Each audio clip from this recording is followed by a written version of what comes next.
Halaman 65. Rahasia Kitab Wahyu buku pertama dari Pendeta Dr. Erastus Sabtono.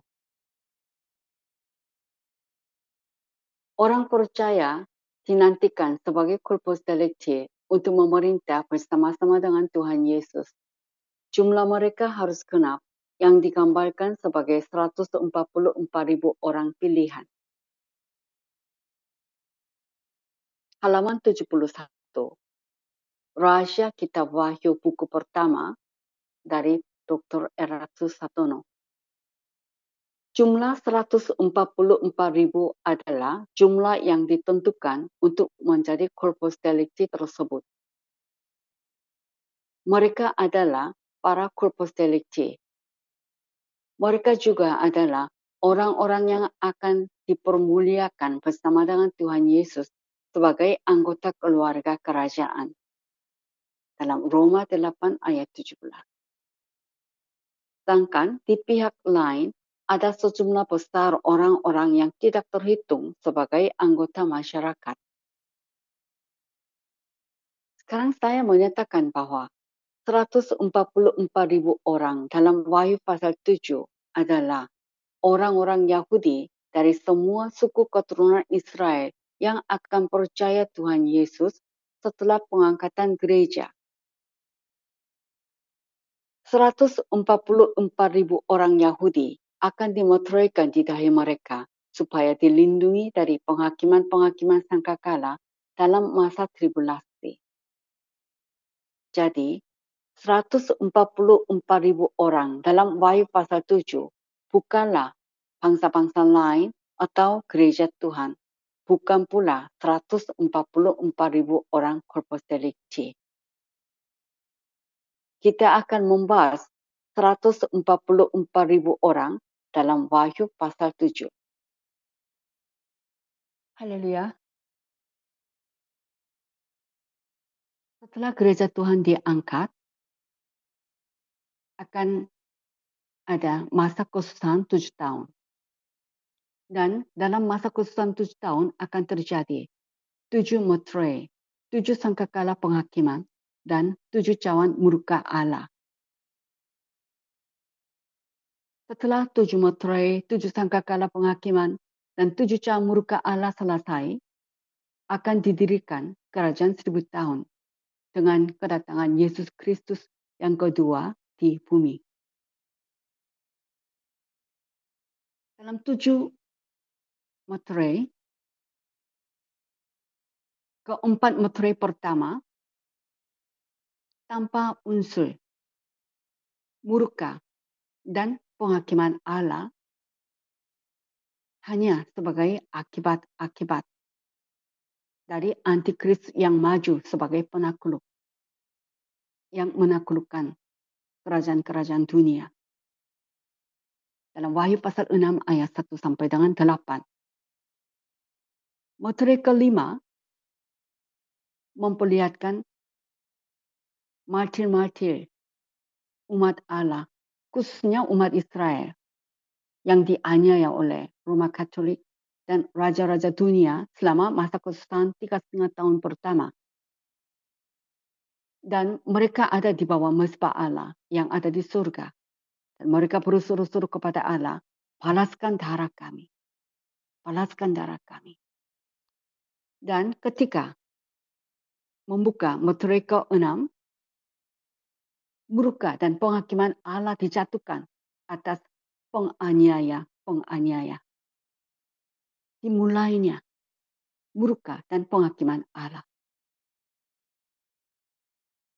Lalu melalui 7 sangkakala dan 7 cawan murka Allah sampai kepada Yesus Kristus datang kembali ke bumi yang kedua kali, akan dijatuhkan murka dan penghakiman Allah terus-menerus.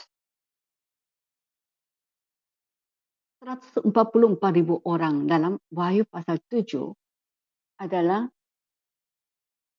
orang-orang Yahudi dari semua suku keturunan Israel. Mereka akan dimeteraikan di dahi mereka dan dilindungi dari 7 sangkakala penghakiman. Dan 144.000 orang adalah yang tidak tunduk kepada Roman Katolik dan raja-raja dunia. PBB dan WCC di belakangnya ada Jesuit, Roma Katolik. Dan mereka menyebarkan ide komunisme, homoseks, paham yang sesat, yaitu di luar Yesus ada keselamatan. Sesuai dengan Wahyu pasal 17, pelacur besar Babel. Dan 144.000 orang Yahudi akan dilindungi dari penghakiman sangkakala yang menghukum Roma Katolik dan penganiaya-penganiaya dengan dimeteraikan pada dahi mereka. Sekarang kita mau membahas tentang 144.000 orang. Dengan kitab Wahyu pasal 7 ayat 1 sampai dengan 8. Kita akan baca Wahyu pasal 7 ayat 1 sampai dengan 8.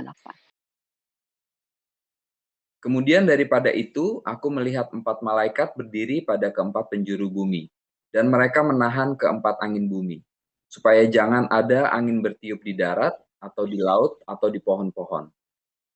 Dan aku melihat seorang malaikat lain muncul dari tempat matahari terbit. Ia membawa materai Allah yang hidup. Dan ia berseru dengan suara nyaring kepada keempat malaikat yang ditugaskan untuk merusakkan bumi dan laut. Katanya, janganlah merusakkan bumi atau laut atau pohon-pohon sebelum kami memeteraikan hamba-hamba Allah kami pada dahi mereka. Dan aku mendengar jumlah mereka yang dimeteraikan itu, 144.000 yang telah dimeteraikan dari semua suku keturunan Israel. Dari suku Yehuda 12.000 yang dimeteraikan. Dari suku Ruben 12.000. Dari suku Gad 12.000. Dari suku Asher 12.000. Dari suku Naftali 12.000. Dari suku Manasye 12.000. Dari suku Simeon 12.000. Dari suku Lewi 12.000. Dari suku Isakar 12.000. Dari suku Zebulon 12.000. Dari suku Yusuf 12.000. Dari suku Benyamin 12.000. Ayat 1, kemudian daripada itu aku melihat 4 malaikat berdiri pada keempat penjuru bumi dan mereka menahan keempat angin bumi supaya jangan ada angin bertiup di darat atau di laut atau di pohon-pohon. Perasa kemudian daripada itu, setelah anak domba membuka materai ke-6, sebelum materai ke-7 dibuka, 144.000 orang Yahudi dimeteraikan pada dahi mereka oleh seorang malaikat.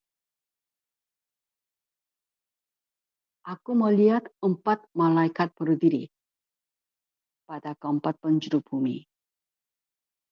4 malaikat yang berdiri pada keempat penjuru bumi serta menahan keempat angin bumi supaya jangan ada angin bertiup di darat atau di laut atau di pohon-pohon. Angin menandakan penghakiman Allah. Dan keempat malaikat yang menahan keempat angin adalah keempat malaikat pertama yang akan meniup sangkakala penghakiman. Di Wahyu pasal 8 ayat 7 sampai dengan ayat 12. Maka di sini kita perlu mengetahui 2 hal. Angin menandakan penghakiman Allah dan keempat malaikat pertama yang akan meniup sangkakala penghakiman. Itulah keempat malaikat. Siapakah keempat malaikat? Yaitu keempat malaikat pertama yang akan meniup sangkakala penghakiman. Ayat 2. Dan aku melihat seorang malaikat lain muncul dari tempat matahari terbit. Ia membawa materai Allah yang hidup. Dan ia berseru dengan suara nyaring kepada keempat malaikat yang ditugaskan untuk merusakkan bumi dan laut. Katakan, ia membawa materai Allah yang hidup. Keempat malaikat berdiri pada keempat penjuru bumi dan menahan keempat angin bumi. Lalu seorang malaikat lain muncul dari tempat matahari terbit, dari timur. Dan ia membawa meteri Allah yang hidup.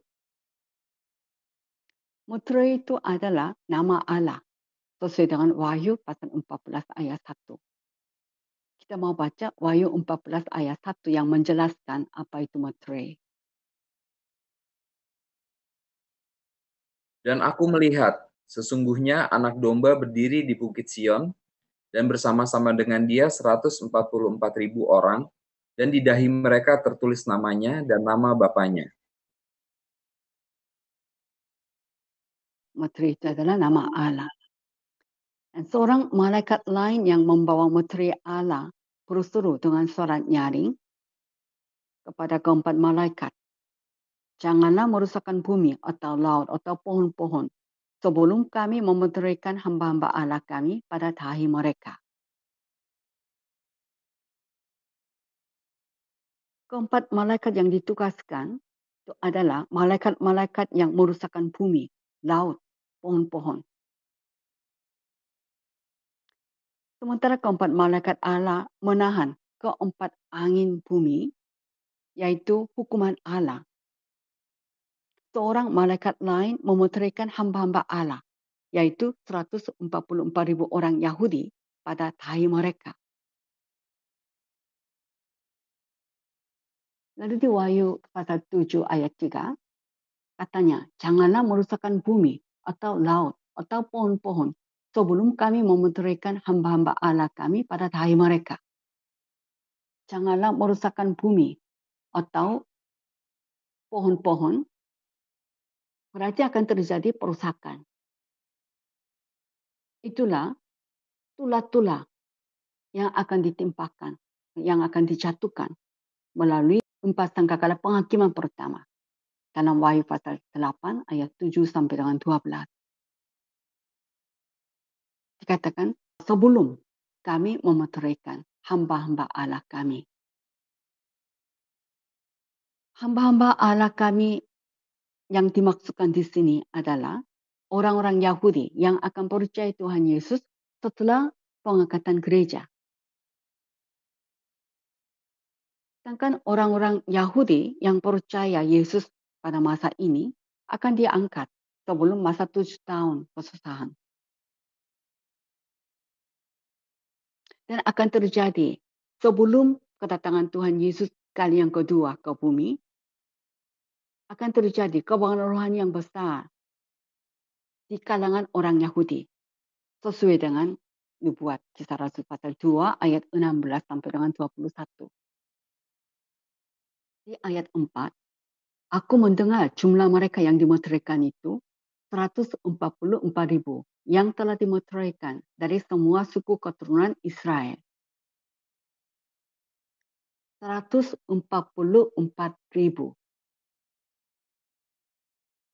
Allah meninggalkan 7.000 orang bagi Allah yang tidak pernah sujud menyembah Baal pada zaman Elia. Demikian juga selama 3,5 tahun pertama, Allah akan meninggalkan 144.000 orang Yahudi yang tidak pernah tunduk kepada sistem Roman Katolik dan raja-raja dunia. Dan di sini dikatakan di dalam ayat 4, 144.000 yang telah dimeterikan dari semua suku keturunan Israel.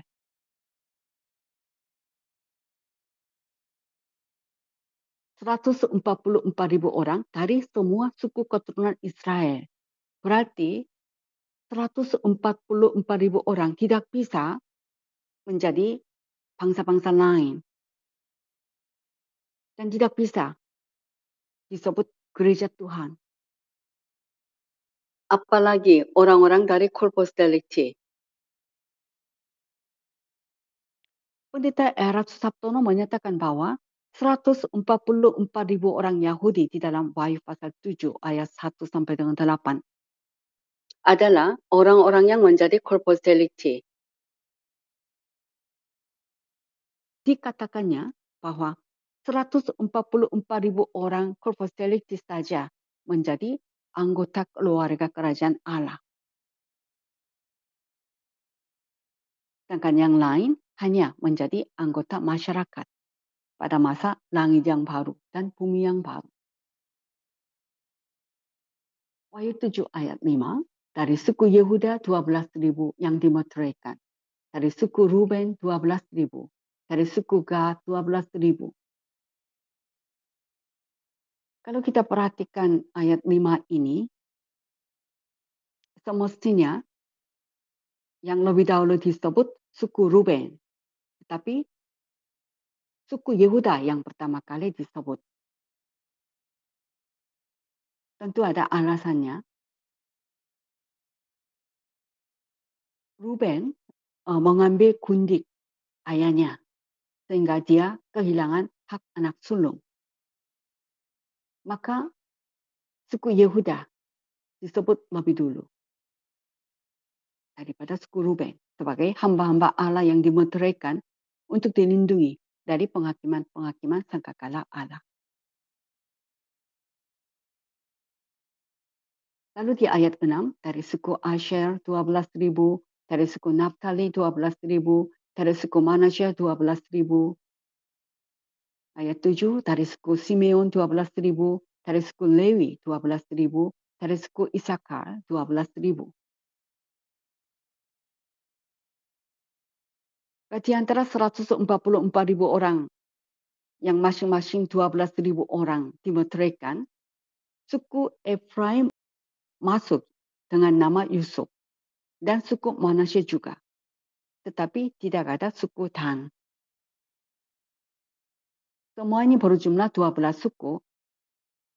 Suku Efraim masuk dengan nama Yusuf dan suku Manasye dengan nama Manasye juga masuk. Kalau begitu seharusnya jadi 13 suku. Tetapi di situ tidak ada suku Dan. Maka jadi 12 suku. Mengapa suku Dan tidak termasuk dalam 144.000 orang 12 suku Israel? Karena setelah pengangkatan gereja akan terjadi kebangunan rohani yang besar di kalangan orang-orang Kristen selama 7 tahun masa kesusahan. Tetapi tidak ada seorang pun dari suku Dan yang akan percaya Yesus lalu menjadi hamba-hamba Allah selama 3,5 tahun pertama. Akan tetapi dalam masa kerajaan 1000 tahun, suku Dan akan percaya Yesus lalu menjadi berkat bagi semua bangsa bersama-sama dengan anak-anak Yakub sesuai dengan perjanjian Abraham. Dan di atas pintu gerbang kota Yerusalem yang akan dipulihkan dalam masa kerajaan 1000 tahun. Serta di atas pintu-pintu gerbang Yerusalem yang baru akan tertulis nama ke-12 anak-anak Yakub. Nama-nama ke-12 anak-anak Yakub, di antaranya ada suku Lewi dan Yusuf. Di sini Yusuf bukan Efraim atau Manasye, tetapi Yusuf. Karena nama-nama suku keturunan Israel yang akan tertulis hanya dari anak-anak langsung dari Yakub. Saya ulangi, akan ada 2 macam Yerusalem. Yerusalem yang akan dipulihkan dalam kerajaan 1000 tahun di bumi dan Yerusalem baru yang akan turun dari surga pada masa langit yang baru dan bumi yang baru. Di atas pintu-pintu gerbang 2 Yerusalem masing-masing akan tertulis nama ke-12 anak-anak Yakub. Seperti dikatakan dalam Yesaya 48 ayat 30 sampai dengan 35 dan Wahyu pasal 21 ayat 12 sampai dengan 14.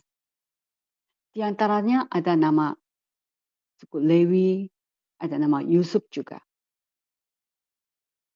Dan saya menjelaskan satu hal lagi. Dalam hal pembagian tanah sebagai milik pusaka bagi 12 suku Israel pada masa kerajaan 1000 tahun, suku Lewi tidak termasuk. Karena mereka akan menjadi pelayan-pelayan bagi seluruh bangsa Israel dengan menerima persepuluhan dari mereka. Tetapi dua anak Yusuf, yaitu Efraim dan Manasye, masuk. Jadi 12 suku.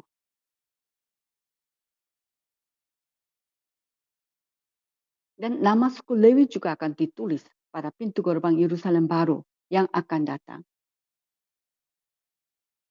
Tapi dalam hal pembagian tanah sebagai milik pusaka, suku Lewi tidak mendapat bagian tanah. Dan tadi saya katakan, dalam kitab Wahyu pasal 7, dari 13 suku keturunan Israel, hanya 12 suku dimeteraikan. Karena di antara suku Dan tidak akan ada yang diselamatkan dalam masa kesusahan 7 tahun. Dan dalam Wahyu pasal 7 ayat 1 sampai dengan 8, suku Efraim masuk dengan nama Yusuf, kalau suku Manasye dengan nama Manasye.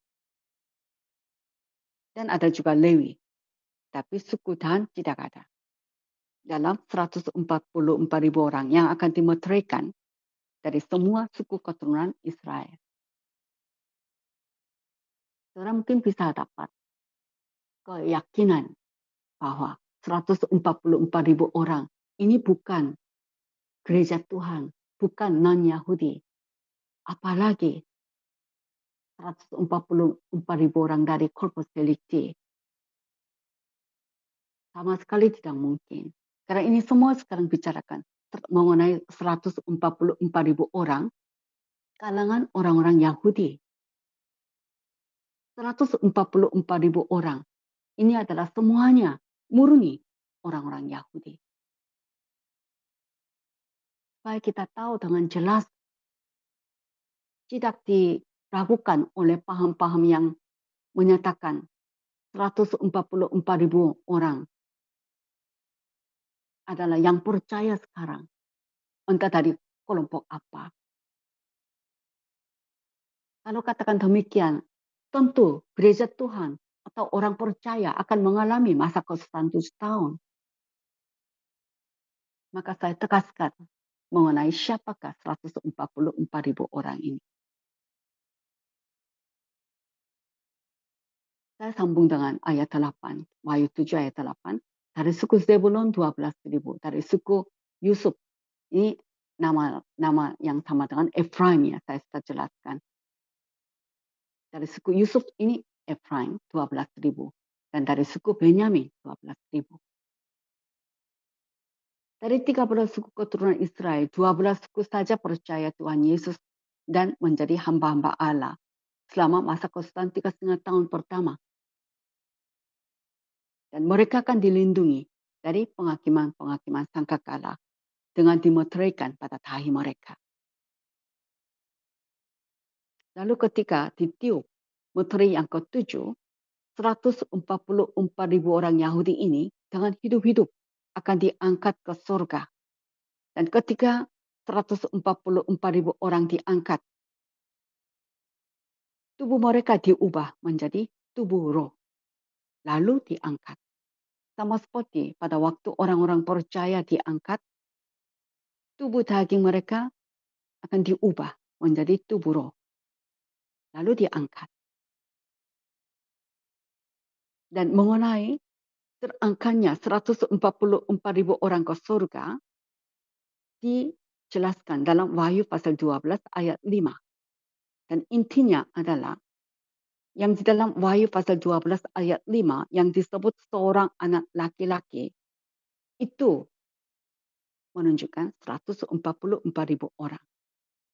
Kita mau baca Wahyu pasal 12 ayat 5. Maka ia melahirkan seorang anak laki-laki yang akan menggembalakan semua bangsa dengan gada besi. Tiba-tiba anaknya itu dirampas dan dibawa lari kepada Allah dan ke tahtanya. Anak laki-laki yang disebut dalam Wahyu 12 ayat 5 adalah 144.000 orang Yahudi yang akan diangkat hidup-hidup pada pertengahan 7 masa. Dan 144.000 orang yang diangkat ke surga akan ada bersama-sama dengan anak domba di Bukit Sion yang ada di surga. Mengenai apa yang mereka lakukan, yaitu 144.000 orang yang diangkat ke surga dan ada di Bukit Sion di surga, digambarkan dalam Wahyu 14 ayat 1 sampai dengan 5. Kita mau baca Wahyu 14 ayat 1 sampai dengan 5. Dan aku melihat, sesungguhnya anak domba berdiri di Bukit Sion, dan bersama-sama dengan dia 144.000 orang, dan di dahi mereka tertulis namanya dan nama Bapanya. Dan aku mendengar suatu suara dari langit bagaikan desau air bah, dan bagaikan deru guruh yang dahsyat. Dan suara yang kudengar itu seperti bunyi pemain-pemain kecapi yang memetik kecapinya. Mereka menyanyikan suatu nyanyian baru di hadapan tahta, dan di depan keempat makhluk dan tua-tua itu.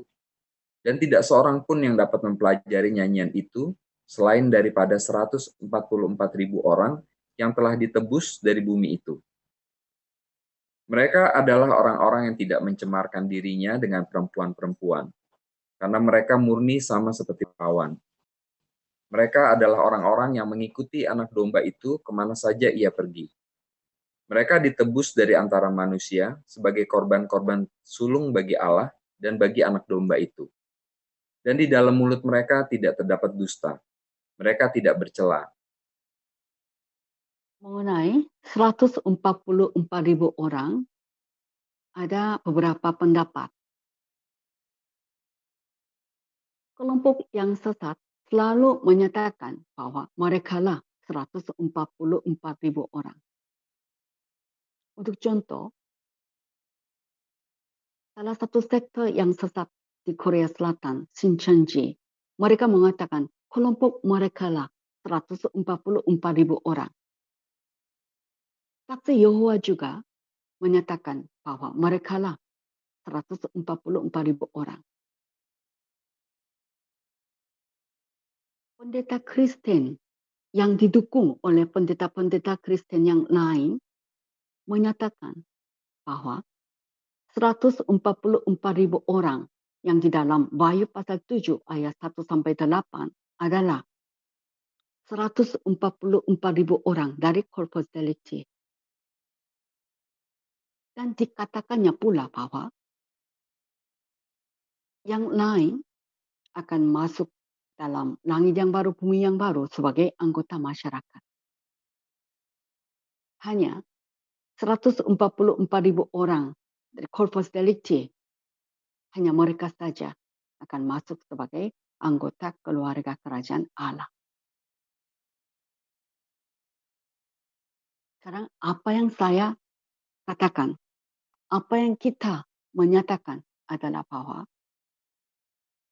144.000 orang adalah murni orang-orang Yahudi dari 12 suku Israel yang akan percaya Yesus setelah pengangkatan gereja. Lalu akan menjadi hamba-hamba Allah. Sedangkan orang-orang Yahudi yang percaya Yesus sebelum pengangkatan gereja akan diangkat bersama-sama dengan orang-orang percaya dari bangsa-bangsa lain ketika Tuhan datang di angkasa. Orang-orang yang akan diangkat sebelum masa kesusahan 7 tahun adalah kelompok yang disebut 24 tua-tua. Jadi 144.000 orang dalam Wahyu pasal 7 adalah orang-orang yang percaya Yesus dari orang-orang Yahudi setelah pengangkatan gereja.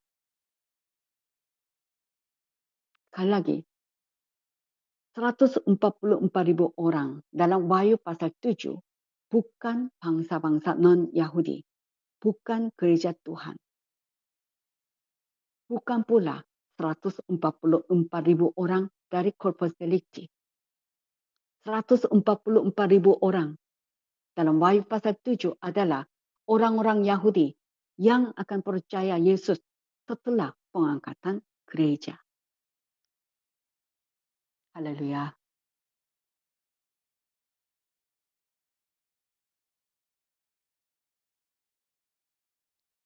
Mari kita berdoa. Allah Bapa, kami berterima kasih karena kami telah mengetahui siapakah 144.000 orang. 144.000 orang bukanlah bangsa-bangsa lain, bukan gereja Tuhan.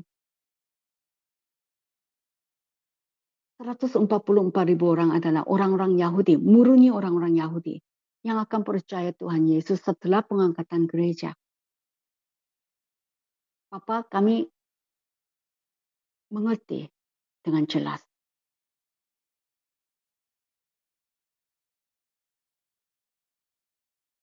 Mereka adalah yang dari antara 13 suku, 12 suku, masing-masing 12.000 orang yang akan dimeteraikan pada dahi mereka untuk dilindungi dari penghakiman-penghakiman sangkakala yang akan terjadi dalam masa kesusahan.